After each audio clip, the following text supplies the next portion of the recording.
Ko atkal paka saņemta.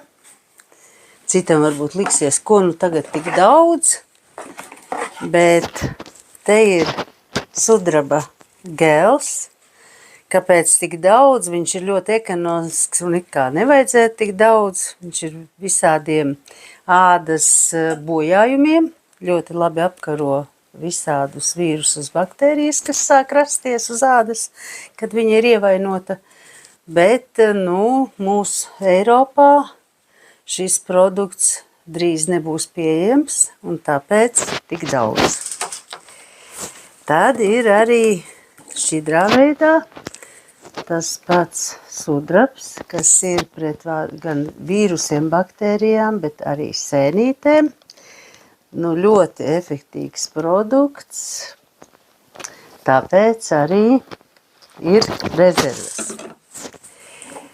Šeit ir omega, es domāju, ka omegai lielu paskaidrojumu nevajag, tas ir mūsu asinsvediem, un ir ļoti svarīgi, ka te ir omega 3 TG.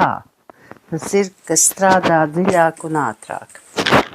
Tad te ir lecitīns. Manuprāt, lecitīnam arī īpaši paskaidrojumu nevajag. Tas ir mūsu smadzenēm, prātam, un vakarpusē, kad mēs viņu dzeram, tad tas ir palīdzība aknām. Te ir mana mīļā papaja, kas ir man vienmēr.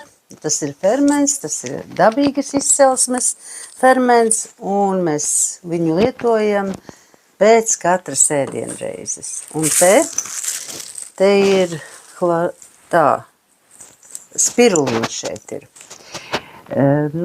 Redziet, tumšā stikla pudelē, ļoti vērtīgs produkts, minerāli, vitamīni, mūsu asinīm ļoti vajadzīgs.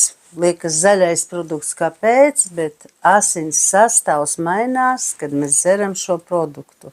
Un ir daudzas citas labas lietas, kā piemēram, kad sievietēm ir mēnešreizes, un ir viņas ļoti sāpīgas, tad palietojot spirulīnu tā diezgan daudz, riktīgāk dienā nekā te rakstīts varbūt pāris tabletes, bet vairāk. Un ir labs rezultāts. Saka cilvēki paldies, ka sāpes ir beigušās.